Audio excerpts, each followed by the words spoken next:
Assalamualaikum warahmatullahi wabarakatuh. Waalaikumsalam warahmatullahi Kita wabarakatuh. bertemu lagi di bincang-bincang biasa ya di Kabar Klik, dan semakin hari ini kan dengan tema-tema yang berbeda ya. Dan ini kali ini temanya agak berbeda Pak Kiai, dan di depan saya sudah ada dua narasumber, yaitu yang pertama Pak Herdi Hardiansyah, yaitu sebagai Kasubag Umum Dinas Pendidikan Provinsi Banten.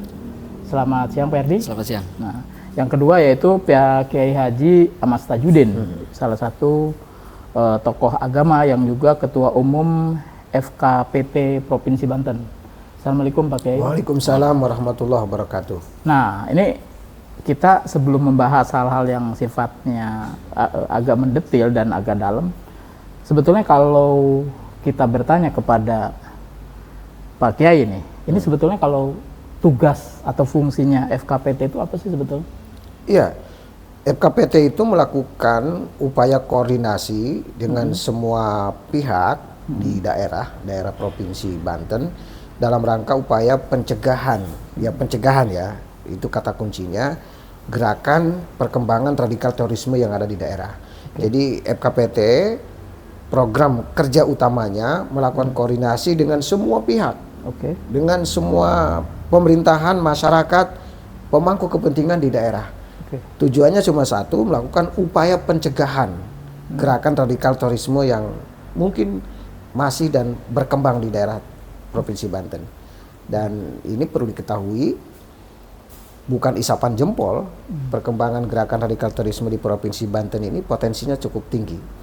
Apalagi di tahun 2023 yang lalu, BNPT melakukan survei yang hasilnya Provinsi Banten itu nomor 2 potensi kerawanan gerakan radikal terorisme, setelah nomor 1-nya Provinsi Aceh. Dan Kota Serang itu nomor 1 Di provinsi itu? Se-Indonesia Pak. Se-Indonesia sebagai pemasok gerakan radikal terorisme, sebagai pemasok sumber dayanya.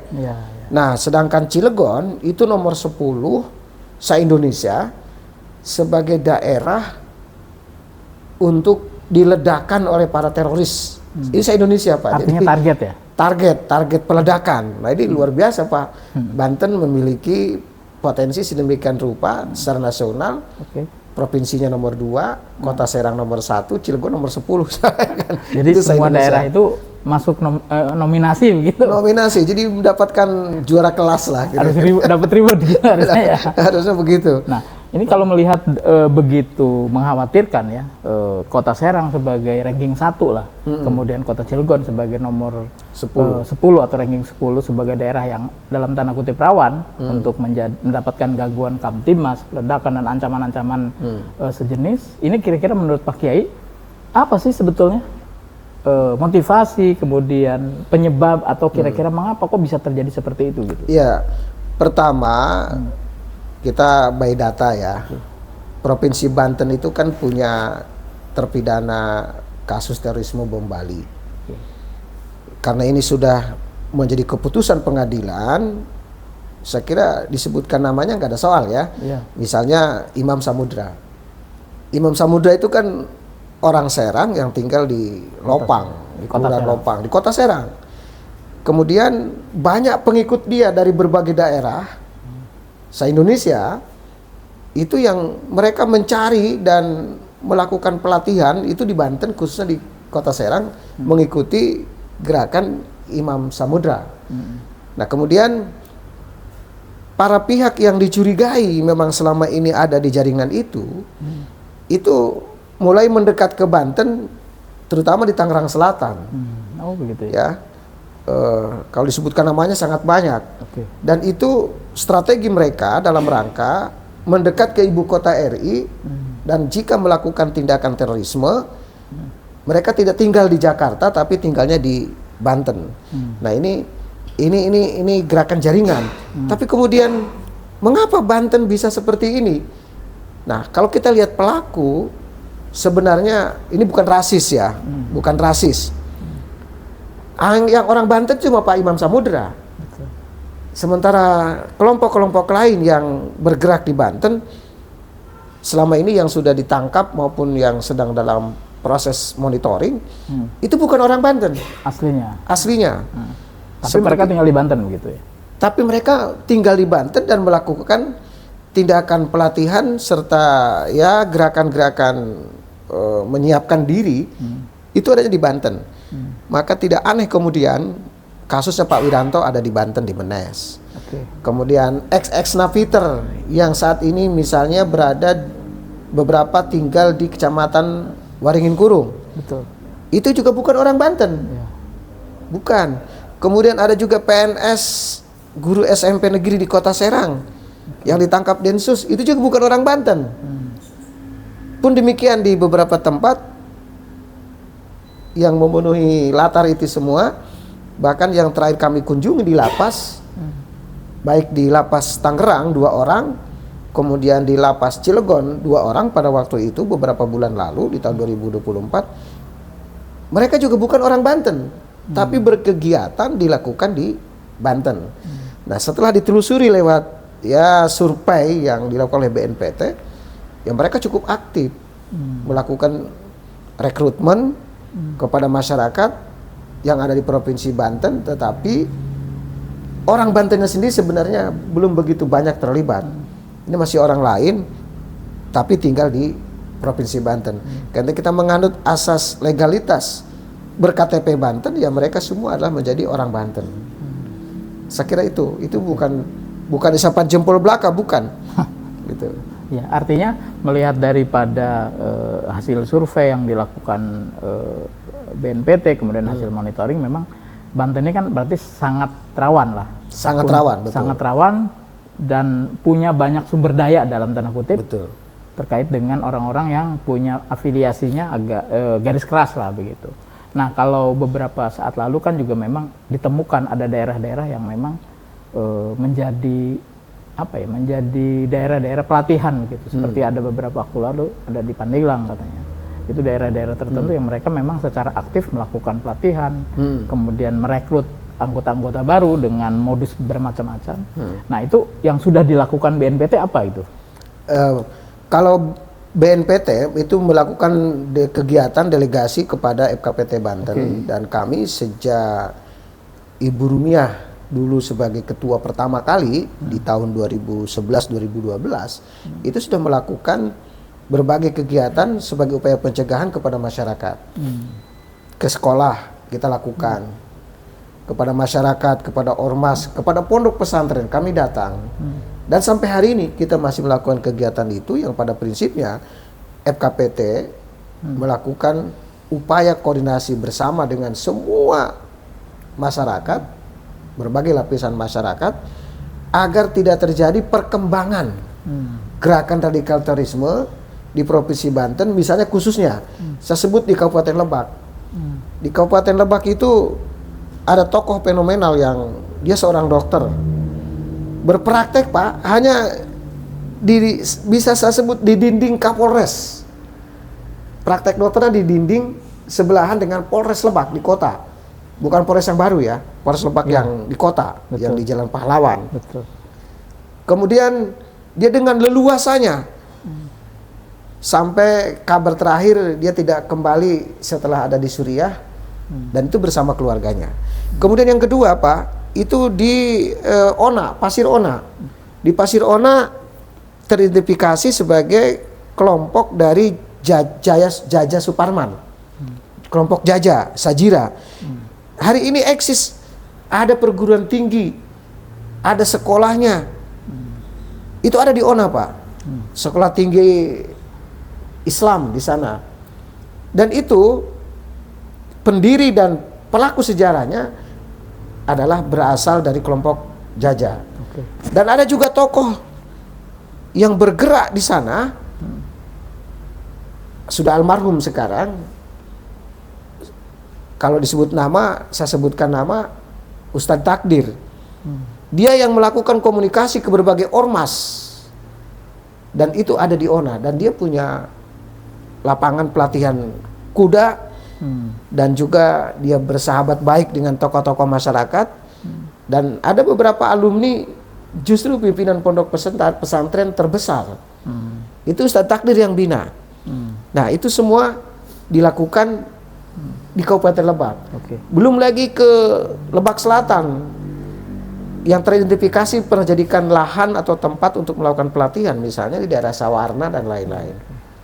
Nah, ini kondisi real yang dilakukan oleh FKPT, dan tentu FKPT bersama masyarakat ke sekolah kita datang sosialisasi bagaimana agar sekolah tidak terpapar, kepada pimpinan ormas, pimpinan pondok, kepada masyarakat secara umum.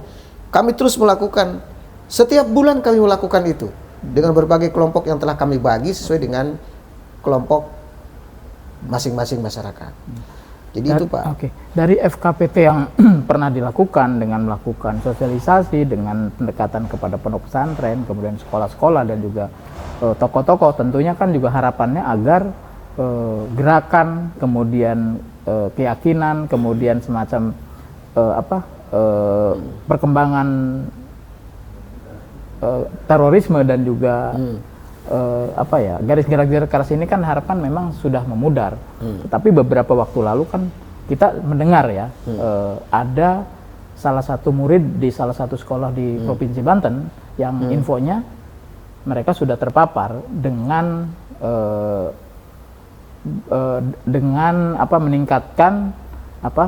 meningkatnya gitu komunikasi mereka dengan orang-orang yang justru dikhawatirkan memang punya aliran atau keyakinan terorisme, dan mereka sangat intens berkomunikasi dengan media sosial begitu Pak Kiai. Nah, ini di sini kita ada Pak Henry ya. Pak Henry, menurut Bapak di Dinas Pendidikan itu sebetulnya selama ini seperti apa Pak kalau untuk mengantisipasi hal-hal begitu Pak, kalau untuk di sekolah tingkat menengah atas Pak? Baik, terima kasih. Assalamualaikum warahmatullahi wabarakatuh. Kiai yang saya hormati, Dinas Pendidikan berdasarkan kewenangannya Undang-Undang 23 2014 kan menangani sekolah pada jenjang pendidikan menengah atas, SMA, SMK dan SKH. Nah, ini memang untuk siswa SMK ini menjadi sangat rentan terpapar oleh paham-paham radikalisme, ditambah dengan sangat mudahnya teknologi yang memang saat ini kita saksikan bersama, media sosial dan lain sebagainya. Dan anak-anak kita tanpa dibekali dengan pendidikan literasi digital yang mumpuni, ini akan sangat mudah terpapar. Ditambah dengan isu-isu yang memang juga berkaitan dengan isu-isu internasional, seperti misalnya kejadian di Palestina, kemudian kejadian di Suriah. Nah, ini juga bisa berdampak terhadap perspektif ya, kemudian pemahaman dari siswa-siswa kita. Nah, langkah-langkah Dinas Pendidikan tentunya dibantu oleh FKPT, kemudian BNPT untuk memberikan edukasi terhadap siapa? Edukasi terhadap guru-guru. Bahkan di tahun kemarin itu BNPT dengan guru-guru di Kota Serang itu melakukan pelatihan agar bisa mengantisipasi, melakukan early warning system lah terhadap paham-paham yang memang diindikasikan paham radikal dan intoleransi, karena memang bibitnya itu dari situ. Orang kemudian memahami, bukan berarti kita tidak boleh kritis, boleh kritis, tapi ketika sudah nyerempet terhadap paham radikalisme dan intoleransi, nah ini harus segera ditangani. Nah, kemudian FKPT juga melakukan hal yang sama. Beberapa waktu yang lalu di Kabupaten Pandeglang ya Pak ya, di SMA berapa tuh kemarin. Nah, itu juga melakukan sosialisasi berkaitan dengan itu. Nah, upaya-upaya Dinas Pendidikan akan terus dilakukan. Bahkan kita juga berpikir bahwa ke depan harus ada buku saku lah. Kalau pramuka kan ada buku sakunya. Nah, acuannya. Nah, kalau di sekolah itu berkaitan dengan rohis itu juga harus ada buku sakunya. Kemudian kegiatan-kegiatan rohis di sekolah itu memang harus ada izin ketika keluar. Karena ini bisa jadi kan kita tidak tahu rohis itu bertemu dengan siapa. Seperti saya dapat informasi di Pandeglang ada beberapa kejadian kegiatan rohis yang itu diundang dan itu diundang oleh pihak luar. Dan itu tempatnya di pendopo gitu. Bahkan kemudian digeser ke Masjid Agung. Nah, hal-hal seperti ini harus memang dilakukan proses pemantauan. Kemudian juga kita juga harus punya tadi roadmap buku saku dari kegiatan-kegiatan yang ada di sekolah tersebut. Kayak misalnya rohisnya buku sakunya itu harus apa. Ini juga kan butuh kerjasama dengan stakeholder ya, stakeholder yang lain. Ya seperti misalnya Kemenag menerbitkan buku sakunya ya Pak ya, Pak Yai. Kemudian dari FKPT-nya materi-materi tambahannya. Nah ini memang harus intens kita lakukan sehingga tidak kecolongan. Ya, ada siswa yang memang sudah terpapar gitu. Baru kita ngeh. Ketika ngeh, kita jadi bingung harus berbuat apa gitu. Harus posisinya seperti apa. Nah, alangkah lebih baiknya kita harus memang melakukan early warning system tadi dengan roadmap yang memang harus jelas gitu. Nah, upaya-upaya sementara yang sudah dilakukan Dinas Pendidikan itu ya tentunya bekerja sama dengan stakeholder yang memang di bidang itu, kayak misalnya dengan FKPT, kemudian dengan BNPT, termasuk dengan BIN, kemudian juga dengan teman-teman Densus 88 kita berkoordinasi terus melakukan upaya-upaya pencegahan. Oke, Pak, terkait dengan ada salah satu kasus terpaparnya adik kita lah ya, siswa SMA itu, kemudian yang sudah dilakukan oleh Dindik Provinsi Banten dalam hal ini apa gitu, terkait dengan kasus ini ya, secara khusus gitu. Baik. Nah, untuk yang kasus yang itu, Dindik sudah melakukan komunikasi dengan pihak sekolah.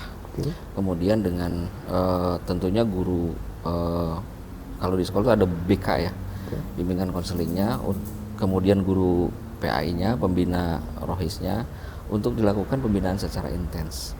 Nah, kita juga melihat tingkat keterpaparannya. Tingkat keterpaparannya apakah memang sudah red zone atau memang masih bisa kita lakukan pembinaan. Nah, itu di situ kita lakukan pembinaan secara simultan dan bertahap terhadap anak tersebut. Oke. Dari hasil telaah, kemudian hasil ngobrol-ngobrol dengan pihak sekolah, itu kira-kira menurut Dindik apa yang mempengaruhi dia sampai punya pikiran berbeda dari teman-temannya begitu kira-kira? Berdasarkan informasi yang kita dapati itu memang berawal dari kegiatan yang tadi saya sampaikan.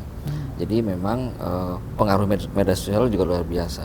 Awalnya memang si yang bersangkutan ini mengirimkan video-video yang berkaitan dengan tadi kejadian-kejadian di luar kayak misalnya Suriah dan lain sebagainya. Nah kemudian ini sudah di warning juga harus dilakukan. Kalau hal-hal seperti itu kan harus segera diintervensi agar tidak melebar. Nah ini nampaknya gapnya itu di situ. Ya jadi dianggap biasa, kemudian akhirnya berakumulasi menjadi bola salju, kemudian akhirnya memang terpapar sehingga kejadian seperti itu. Nah makanya tadi langkah ke depan itu memang harus dibuat tadi satu buku saku, roadmap-nya juga harus jelas, pembinaan terhadap guru-guru PAI-nya juga harus ada, koordinasi dengan stakeholder yang memang terkait dengan itu seperti FKPT, BNPT, BIN dan Densus 88. Ini harus kerja bareng semua. Karena tidak bisa Dinas Pendidikan bekerja sendiri gitu kan, apalagi ini berkaitan dengan paham yang memang lahir tidak hanya dari tahun sekarang sebetulnya. Ini dari zaman DITI dari zaman dulu memang ada dan uratnya itu pasti ke sana. Gitu. Titik-titiknya itu pasti ke sana, sumbernya itu pasti ke sana. Jadi kayak misalnya di Aceh dulu ada Daud Bereh, kemudian lahir pemberontakan. Kemudian di Tasikmalaya dari Sekar Maji Marijan, kemudian muncul anak cicitnya. Nah itu ideologi itu terus pasti ada dan itu harus memang di. Nah artinya dari pelajaran ini kan kita juga harus menjadi kemudian menjadi terkejut kok bisa gitu, apalagi masih SMA kelas 1 kan begitu. Artinya sangat-sangat mudah dan mudah dipengaruhi oleh paham-paham yang mungkin tidak kita inginkan begitu. Dan dengan medsos ini kan sangat tidak bisa dikontrol oleh pihak sekolah maupun orang tua. Nah, dari kasus-kasus ini kan sebetulnya ini juga mungkin Pak ya, seperti tadi itu seperti bola salju begitu. yang terlihat kecil sebetulnya mungkin ada di sekolah-sekolah lain juga hal-hal begini tuh muncul dan sudah ada begitu. Kira-kira antisipasinya apakah pihak sekolah melakukan kegiatan itu harus selalu berkonsul dengan dinas atau seperti apa Pak? Dinas mengatur agar tidak terjadi hal-hal begitu Pak? Ya itu tadi Pak. Jadi memang harus tegas di kegiatan-kegiatan yang bersifat itu. Artinya ketika misalnya si anak melakukan kegiatan yang bersifat tanda kutip keagamaan ya. Keagamaan itu memang harus jelas. Kemana, kemudian bertemu siapa, kemudian siapa ininya, kemudian harus sampai di profiling lah gitu. Sehingga kita tahu jelas gitu bahwa memang itu berkaitan dengan ini gitu. Kalau memang tidak begitu dilepas seperti itu nanti akan sulit. Nah, karena kan bisa saja orang yang biasa-biasa saja kemudian karena dia punya paham itu melakukan doktrinisasi, melakukan brainstorming, kemudian si anak itu karena memang begitu ya. Tidak hanya mengajak, dianya dulu kan tentunya. Dianya dulu, kemudian dia tercuci otaknya, kemudian dia menjadi pengikut, ya akhirnya kan bisa menularkan. Nah ini yang paling berbahaya. Nah ini memang harus ketat lah di situ, strike kita di situ bahwa siswa kegiatan-kegiatan di luar itu harus diawasi. Bahkan tidak hanya kegiatan di luar, profiling dan screening itu juga harus terjadi di internal sekolahnya. Kemudian di internal tadi seperti kata Pak Yai tadi di dinas pendidikannya sendiri gitu. Ya kita kan tidak tahu apakah memang di antara rekan-rekan kita ini terpapar atau tidak kan kita juga tidak tahu gitu. Nah, kalau dari FKPT sendiri melihat kasus seperti ini yang justru kan sebetulnya mengejutkan kita ya dengan usia yang sangat rentan sehingga mudah dipengaruhi. Tetapi juga bukan berarti tamat. Ini sebetulnya kan masih bisa diselamatkan gitu. Kira-kira FKPT sendiri yang akan dilakukan dan sudah dilakukan seperti apa Pak? Solusi ini ya, dan temuan kami di lapangan, hasil penelitian 2015, 16, dan 17 FKPT Banten. Khusus untuk siswa SMA dan setingkat di Pandeglang, itu menunjukkan persentase cukup tinggi di atas 60%. Sampai dengan 70 setuju negara ini dibikin negara khilafah. Ini survei Pak. Dokumen ini kami pernah serahkan kepada Pak Anwar Mas'ud waktu itu sebagai Kepala Badan Kesbangpol, PLT sekaligus juga Asda ya kalau tidak salah demikian pada waktu itu. Apa yang menyebabkan itu terjadi? Sampai hari ini catatan buat Diknas nih. Jika dipandang perlu saya akan antar besok ke sekolahnya. Sekolah negeri digunakan kegiatan orang luar yang profil orang luar itu adalah kelompok-kelompok dekat dengan kelompok radikal terorisme. Dan ini sekolah negeri. Pengawas dan gurunya nggak berani tegur karena itu kewenangannya ada di dinas. Alasannya begitu? Alasannya begitu. Kalau nanti dinas juga tidak melakukan itu, jangan salahkan masyarakat. Dinas dianggap membiarkan itu terjadi.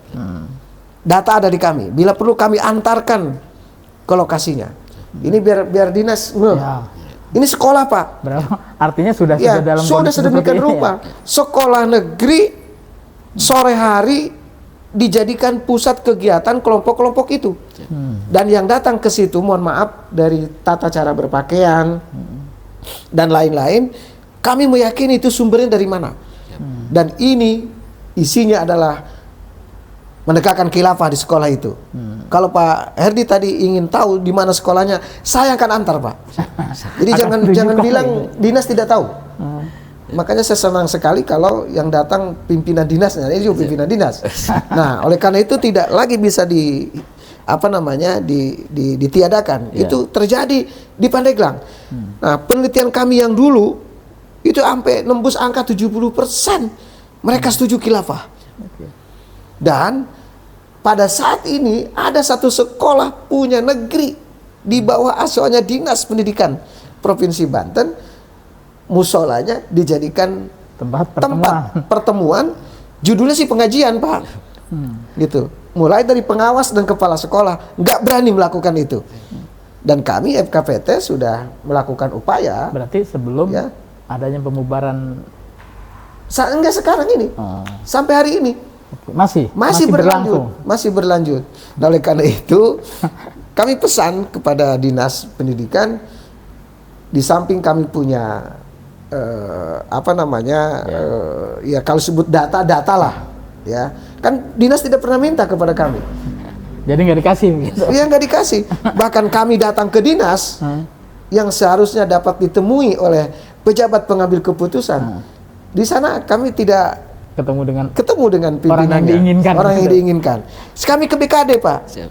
Di BKD itu ada data kepada kami seorang guru pindahan, ya, dan ini terjadi di Kota Tangerang, Tangerang Selatan dan Serang, terindikasi sedemikian rupa.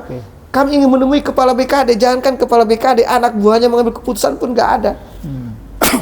Nah, oleh karena itu kami bukan curhat di tempat ini, tapi memberikan tanggapan. FKPT sudah datang ke BKD, sudah mau bertemu dengan kepala dinas, dan kami sudah punya data dan bukti. Sekolah negeri di Pandeglang yang di bawah naungan Dinas Pendidikan dijadikan lokasi untuk pertemuan itu sampai sekarang, Pak. Nah, oleh karena itu kami bukan mengunci ya. Kalau Pak Herdi berkenan berjalan dengan kami, kami akan tunjukin tempatnya, tapi dengan satu komitmen, hentikan itu semua. Nah, kenapa? Karena kami melakukan semacam kegiatan sosialisasi kepada sekolah-sekolah, dan kami juga mendapatkan masukan dan lain-lain. Di antara penyebab murid seperti terjadi di Ciruas, itu di antara dipengaruhi langsung oleh guru-guru, baik dalam tindakan maupun contoh perilaku. Nah, oleh karena itu kalau dinas membutuhkan itu, silakan aja kami yang datang ke dinas, tapi ditemui oleh pimpinannya atau dinas yang ketemu kepada FKPT, kami terima. Gitu, Pak. Jadi biar ini ada hasilnya, Pak. Terima kasih, Pak. Biar ini ada hasilnya. Dan mungkin untuk pembuatan tadi seperti semacam buku saku begitu ya. Mungkin hal-hal begini juga kan menjadi baik, ya bicara lah. Soal buku saku, ada yang gampang dan murah. Jauh lebih murah dari itu. Jika guru agama dan guru yang kami pantau di sekolah tersebut memiliki karakter setuju dengan khilafah misalnya, maka guru-guru tersebut harus mendapatkan rekomendasi dari MUI Kota Serang. Kalau itu terjadi di wilayah Kota Serang. Jadi guru-guru itu jangan berdiri sendiri. Apalagi gurunya guru honorer. Maka guru-guru PAI yang ada di sekolah-sekolah terlebih dahulu mendapatkan rekomendasi dari FKPT atau dari MUI. Kenapa MUI? Karena saya ini sekarang jadi pengurus MUI. Tapi tidak perlu misalkan setiap guru PAI itu harus mendapatkan sertifikasi begitu. Nah, terutama guru-guru yang dicurigai lah, Pak. Karena ini berasal dari situ. Ya, kita lihat ininya aja, data profilingnya gitu. Nah, itu Pak. Yang kedua, itu Waringin Kurung itu, ya, itu tumplek plek mantan napi terorisme. Itu ada di situ.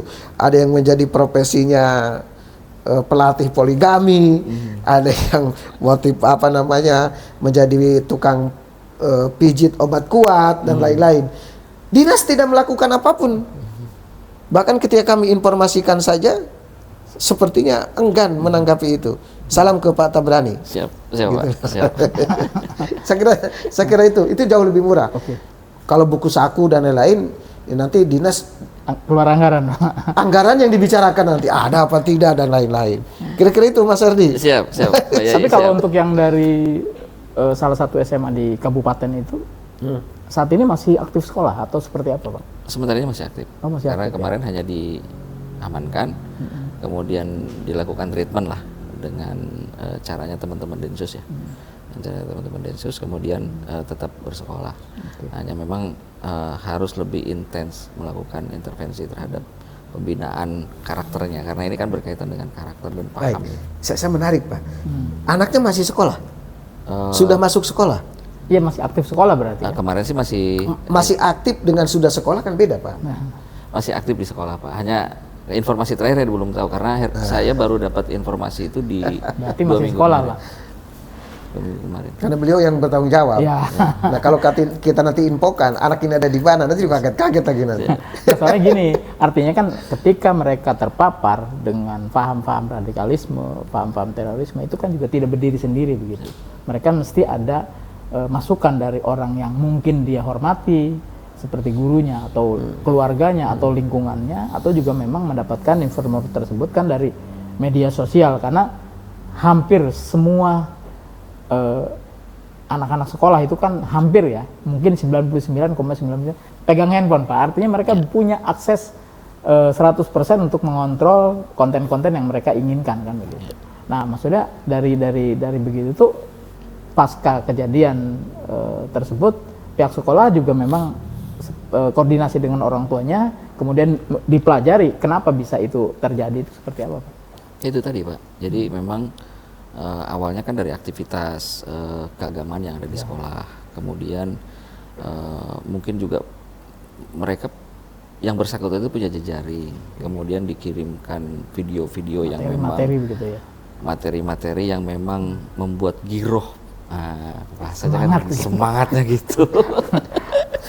Sehingga secara perlahan kan itu membangkitkan semangatnya itu. Semangat yang salah, gitu, semangat yang salah yang memang. Nah itu tadi yang saya bilang bahwa memang ini harus semua, tidak hanya yang bersangkutannya, tapi juga tenaga pendidiknya. Jadi kalau misalnya ada siswa yang mengirimkan hal-hal yang memang agak sedikit, nah seperti itu harus segera gitu kan, yang ditangani gitu kan, ini diluruskan gitu bahwa ini salah, karena kan anak yang masih kosong itu akan sangat rentan. Kalau dulu itu kan pada anak-anak kampus Pak, anak-anak kampus kan banyak tuh yang terpapar tuh. Sekarang sudah mulai ke tingkat jenjang menengah ke atas. Nah ini yang memang proses perubahannya sangat cepat sekali. Artinya didoktrinnya itu lebih mudah begitu, karena mereka memang lebih gampang menerima informasi gitu kan. Iya, karena memang yang saya tertegun itu yang bersangkutan ini kan ya tadi yang disampaikan awal itu. Ya, latar belakangnya punya keilmuan lah, secara agama itu punya dia. Nah tapi kan tadi karena memang ini kan berkaitan dengan isu-isu di internasional juga kan, dikirimkan video, kemudian disemangati kan, sehingga akhirnya mulai masuk paham konteks paham radikal dan intoleransi itu. Gitu. Pak, kalau dari catatan FKPT sendiri ya, FKPT provinsi, dari semua kabupaten kota di Banten ya, dari 8 itu, sebetulnya berapa sekolah sih yang sudah terpapar dalam tanda kutip, kemudian memang dalam pembinaan atau memang pernah ditemukan kasus-kasus serupa seperti itu, seperti yang terjadi di Kabupaten Serang? Saya kira kalau data per detail per sekolah itu kita tidak akan buka.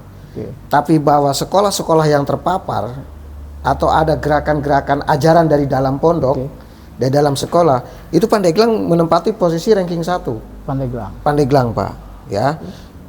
Bahkan di sana ada sekolah swasta yang kemudian nampak sekali ajaran dan afiliasinya kepada kepentingan-kepentingan mengganti ideologi negara Pancasila, dan itu ada di Pandeglang. Dan ini kami juga sudah infokan kepada Kementerian Agama, sudah kami sampaikan.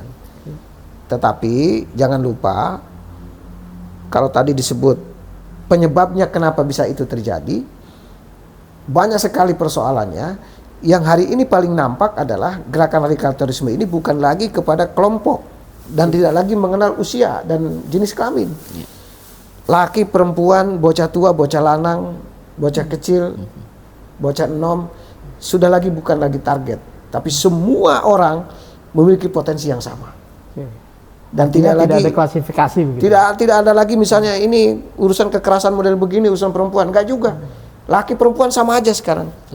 Dan itu salah satu penyebabnya adalah orang yang memiliki semangat keberislaman sangat tinggi, tapi kemudian pengetahuan tentang ajaran Islam sangat minim, sehingga ada kejomblangan. Semangatnya tinggi, ilmunya nggak ada. Nah sehingga dia memperoleh itu diantaranya dari jaringan-jaringan internet, jaringan WhatsApp, jaringan YouTube, dan sejenis itu, medsos. Dan tidak terverifikasi ajaran itu sesungguhnya benar atau tidak dengan Islam. Yang ada adalah ini menarik buat mereka, kemudian dia pelajari, bila perlu disebarluaskan ke yang lain, di sini mulai terpapar. Dan saya meyakini, dan saya punya data, jaringan antar sekolah terutama dibangun oleh gurunya. Nah ini Diknas jangan diam lagi nih. Ini saya kadang-kadang malas menasin orang Diknas, karena yang punya kepentingan di situ. Betul. Contoh Pak, contoh sekolah tertentu pernah kami tantang, cabut izinnya oleh Kemenag. Kemenag nggak berani mencabut sekolah izinnya. Tapi malah dia kalau ditanya, ini kan urusan pusat, bukan soal urusan pusat, urusan daerah. Tapi berani nggak? Ini sudah ada penyimpangan, tapi cabut izinnya. Nggak berani Pak. Pun demikian Diknas ketika dihadapkan pada satu persoalan, ini sekolah negeri, full kewenangannya ada di Diknas. Tidak juga dilakukan. Bahkan pengawas, ini jangan tanya dari mana datanya ini. Siap. Ya, para pengawas pun masih perlu pengawasan sedemikian ketat karena dia berpengaruh kepada sekolah. Ditanya pengawas mana sekolah-sekolah yang miring-miring seperti itu, mereka tidak akan bunyi. Kenapa? Takut kepada dinas, nanti ditegur, diberhentikan. Oleh karena itu saya tantang sekarang. Dinas ya berarti? Ya, Pak Dinas, saya antar ke sekolahnya, di mana sekolah itu sampai hari ini musolanya digunakan untuk kegiatan itu. Jadi jangan salahkan pengawas, jangan salahkan kepala sekolah, karena sudah berlangsung beberapa tahun ini. Saya yang antar, FKPT Banten yang antar. Gitu Pak Hardi. Nah oleh karena itu penyebab utamanya semangat kebersihannya sangat tinggi, pengaruh eksternalnya cukup kuat, isu-isu nasional seperti isu Palestina dan lain-lain itu menguat sedemikian rupa. Nah jangankan itu Pak, yang terbaru soal Banten, soal PSN PIK 2 yang bersemangat di luar menolak pemerintahan itu, yang menolak kegiatan-kegiatan itu, kan diantaranya dipelopori oleh ex-Napiter Bom Bali. Yang jamaahnya tidak tahu, dia mengeluh-elukan seolah-olah dia adalah pahlawan di Provinsi Banten.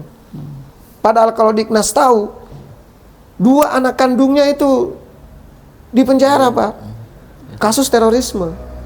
Tapi kalau kita buka ini dianggap mencemarkan nama baik. Tetapi pada faktanya ini tugas Densus untuk melakukan itu. Nah kemudian kami juga tahu Densus melakukan kegiatan di sekolah-sekolah Pandeglang dengan seragam lengkap loh Pak. Kami tanya sama KCD Pandeglang, adakah minta izin kepada KCD? KCD juga nggak tahu. Nah sehingga kepada kami banyak yang bertanya, apakah sekolah yang didatangi Densus itu ada ada potensi kerawanan itu? Kami juga tidak bisa membacanya karena itu Densus yang melakukan. Tapi kalau FKPT datang tidak pernah melihat apakah sekolah itu potensial atau tidak, yang pasti semua sekolah di Provinsi Banten ini, di kabupaten kota, beberapa telah kami datangi. Pamarayan, Cikesal, Kabupaten Lebak, Kabupaten Pandeglang, FKPT sudah datang ke sana Pak. Begitu Pak, karena kami melapor itu kepada dinas lewat KCD. Nah saya kira itu Pak, yang paling krusial kalau sudah ideologinya bangkit dengan motivasi seolah-olah saya ini jihad fisabilillah yang diperangi orang tahlilan, kan kacak ini. Masa jihad memerangi orang yang tahlilan, ini kan nggak benar. Iya betul. Dan itu karena pertanyaan tadi di kabupaten mana, kota mana, Pandeglang nomor 1. Nomor 1 Pak. Nomor 2-nya Pak? Nomor 2 dan seterusnya pada pertemuan lain kita ungkap. Nah, melihat kerawanan yang sudah terjadi di sekolah-sekolah ini kan memang sangat mengkhawatirkan Pak ya. Mungkin juga Dindik punya strategi, punya cara agar paparan-paparan radikalisme, paparan terorisme juga tidak tumbuh dan subur di sekolah-sekolah, itu kan juga punya strategi. Sebetulnya dari kasus-kasus yang ini, apa sih sebetulnya yang sebetulnya terjadi? Apakah karena faktor ekonomi, apakah karena memang pengaruh dari orang-orang ini kan juga sudah mengkhawatirkan gitu. Kira-kira kalau menurut FKPT sendiri perkembangan terakhir tuh justru kan semakin meningkat, apa semakin menurun, apa memang beda cara yang mereka lakukan untuk melakukan penggalangan atau merekrut anggota-anggota baru atau memberikan pemahaman kepada masyarakat begitu. Ada cara baru yang dilakukan. Kalau dulu kan selalu berkelompok, berjamaah, sehingga muncul kelompok-kelompok yang berbasis organisasi. Nah, bergeser saat ini yang menyulitkan. Itu secara individual. Oke. Artinya secara individual itu dia mempelajari sendiri, kemudian dia melakukan tindakan sendiri dan tidak terkait dengan kelompok-kelompok lain. Oke. Ini agak sulit untuk melakukan identifikasi. Seperti yang terjadi di SMA Ciruas. Ini kelompok jaringannya ini belum diketahui oleh FKPT, tapi individunya sudah dapat kami maklumi. Artinya dapat kami ketahui. Karena secara individual. Tapi kalau berjaringan kelompoknya, kami memastikan itu hanya kepala sekolah dan guru-guru di sana yang mengetahui. Dan mereka berasal dari bimbingan guru di Ciruas itu, gitu. Nah, individual, sudah individual. Dan semangat keberislaman tadi, kalau dia pun mati, itu jihad fisabilillah versinya. Dan dia tidak pernah konsultasi dengan kedua orang tuanya. Dia juga tidak pernah mendapatkan fatwa dari ibu bapaknya, tidak. Melainkan dia bergerak sendiri dan mengidentifikasi diri, menerjemahkan ayat Quran sendiri, menerjemahkan hadis sendiri, kemudian dimulai dari pandangan dan pendapat verifikatornya. Itulah dari guru di sekolah tersebut, bukan dari luar, Pak. Dari guru, Dari internal berarti. dari internal. Ada guru mungkin yang kecewa kepada Diknas, dia tidak berani ngomong ke Diknas, muridnya dikomporin. Ini jangan lupa, Pak. Karena saya mohon maaf mengatakan, silang sengketa guru diangkat dalam jabatan tertentu, ini menimbulkan ada yang senang, ada yang tidak senang. Yang tidak senang pasti ngocehnya menyerbu pemerintah dan kepala dinas. Nih gara-gara dia dia nggak berani itu, muridnya diprovokasi. Dan ujungnya adalah kamu jihad nak menegakkan keadilan, menegakkan kebenaran. Dan hari ini faktor penyebab dari individu itu adalah melihat ketidakadilan yang mereka rasakan. Nah, mereka itu bari petugas keadilan, aparat penegak hukum lah kira-kira begitu. Sejogjanya melakukan pembinaan intensif kepada seluruh sekolah, ya, dan tentu berlaku adil seadil-adilnya. Karena ternyata ketidakadilan di masyarakat yang dirasa oleh kelompok-kelompok tertentu ini sangat sekali mendorong percepatan pertumbuhan gerakan pemikiran radikal, dan akhirnya menyalahkan, lah ini sih ideologinya ganti dengan khilafah, ini begini terus nggak beres, ini nggak adil, ganti dengan ini nih bagi kelompok siswa dan guru atau para pengawas yang memang ada bibit masalah dengan dinas. Ini terus serta mendorong, Pak. Nah, ini saya belak-belakan aja, Pak, karena Pak Heri juga biar pulang disampaikan gitu. Bisa kita pegang dia. Nah, kalau dari FKPT sendiri, ini kan ada sebelumnya kan memang pemerintah melarang beberapa organisasi yang disinyalir lah ya, punya pemahaman yang berbeda, bahkan ingin mengganti ideologi negara. Itu sampai saat ini masih pergerakannya seperti apa, Pak? Apa mereka juga melakukan perekrutan? Apa cukup diam saja karena sudah dilarang? Organisasinya sih kita sebut Hizbut Tahrir Indonesia, Front Pembela Islam, FPI. Itu secara organisatoris sudah dilakukan pembubaran oleh pemerintah. Tapi ideologinya sampai sekarang yang dilarang itu cuma ideologi komunis, TAP MPRS. Tapi kalau ideologi khilafah, ajaran khilafah, ajaran FPI itu kan belum ada pelarangan. Nah, oleh karena itu, pasca dibubarkan oleh pemerintah organisasi tersebut, bagaimana sikap anggotanya? Anggotanya sampai ini masih terus melakukan upaya untuk tetap melakukan pergantian terhadap ideologi Pancasila menjadi ideologi khilafah. Dan setiap momen penting, apapun yang berlawanan dengan pemerintah atau isu-isu apapun yang menyerang pemerintah, kelompok ini ada di situ. Ada di situ kelompoknya. Gitu. Ya, apakah dia mendompleng atau memang jadi suku atau menjadi kepala suku.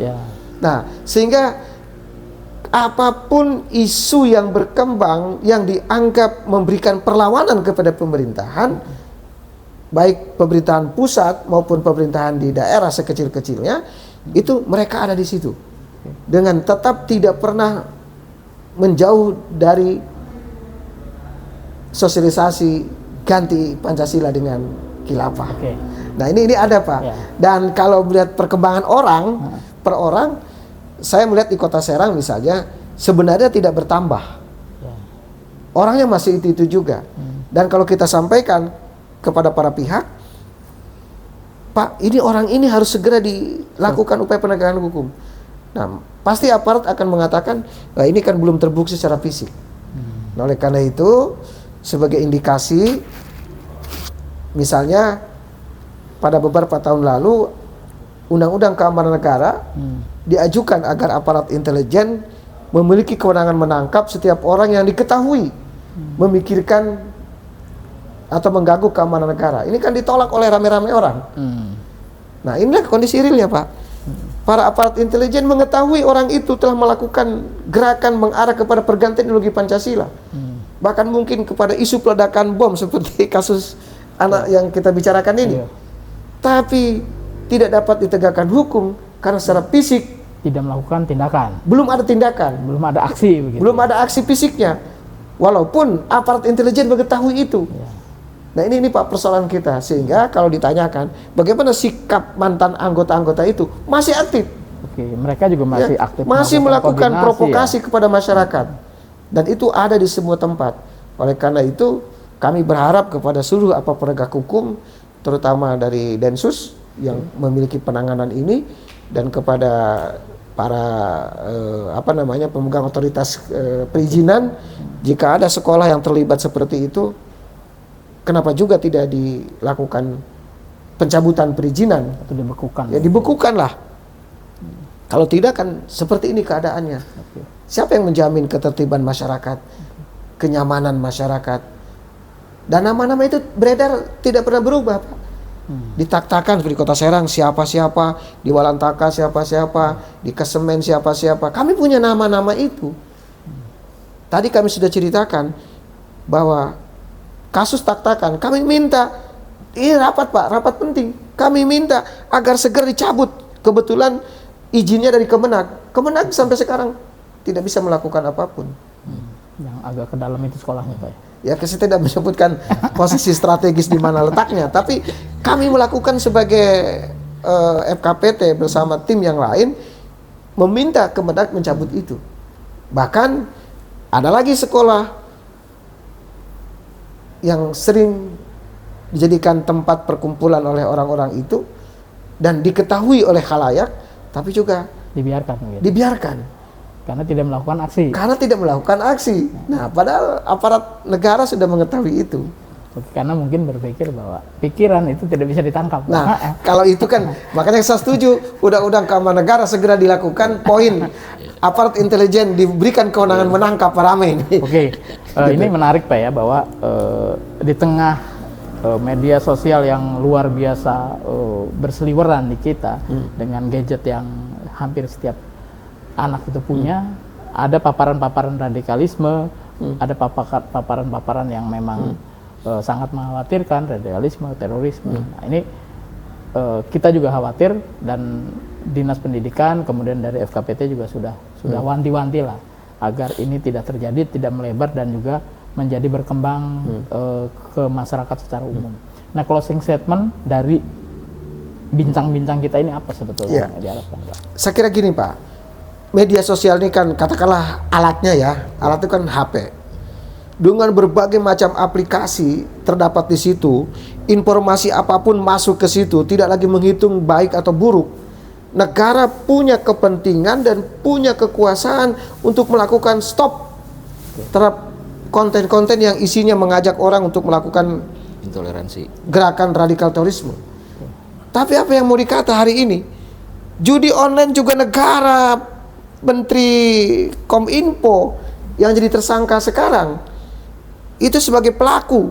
Nah, oleh karena itu kami menyarankan kepada aparat, negara punya kewenangan stop konten-konten yang mengarah kepada radikal, terorisme, intoleransi dan lain-lain. Kalau pemerintah yang melakukan, masyarakat mendukung, dan itu tidak ada soal kalau pemerintah yang melakukan. Tapi kalau FKPT yang melakukan, stop. Kewenangan apa yang bisa kita berikan kepada FKPT untuk melakukan itu?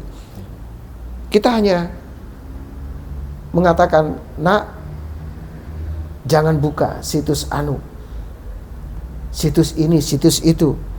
Tapi itu kan sementara, karena kontennya, aplikasinya nempel di HP. Yang bisa nyetop itu serahkan kepada pemerintah.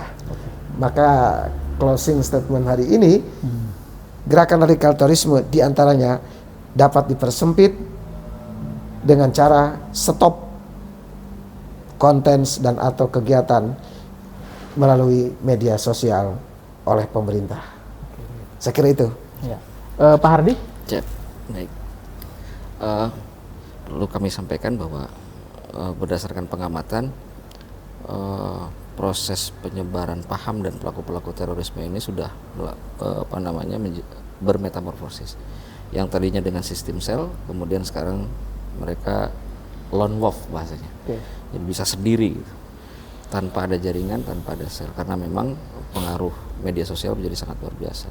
Nah, ini ke depan harus menjadi kerja sama-sama agar bisa melakukan proses pembinaan, pemantauan berkaitan dengan kegiatan-kegiatan dari baik guru, siswa yang ada di satuan-satuan pendidikan. Karena jemaah dinas pendidikan provinsi ini banyak sekali yang harus memang kita lakukan pemantauan. Dan saking banyaknya itu yang tersebar di 8 kabupaten kota ini, ya terkadang kita juga agak mungkin juga kita merasa kecolongan berkaitan dengan kejadian-kejadian yang ada di sini. Karena memang tadi seperti kata Pak ya sebutkan bahwa memang Banten menjadi sorotan lah yang memang menjadi embrio paham-paham radikalisme ini. Kedepan ini menjadi harus tanggung jawab bersama, stakeholder kita bekerja sama, Dinas Pendidikan, kemudian FKPT, kemudian BNPT, Bindan, Densus 88 juga harus memang kerja bareng lah untuk mengantisipasi.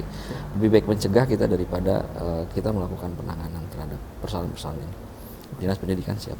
Ya, terima kasih. Ya, demikian bincang-bincang kita kali ini terkait dengan adanya paparan radikalisme yang menimpa sekolah maupun pondok pesantren.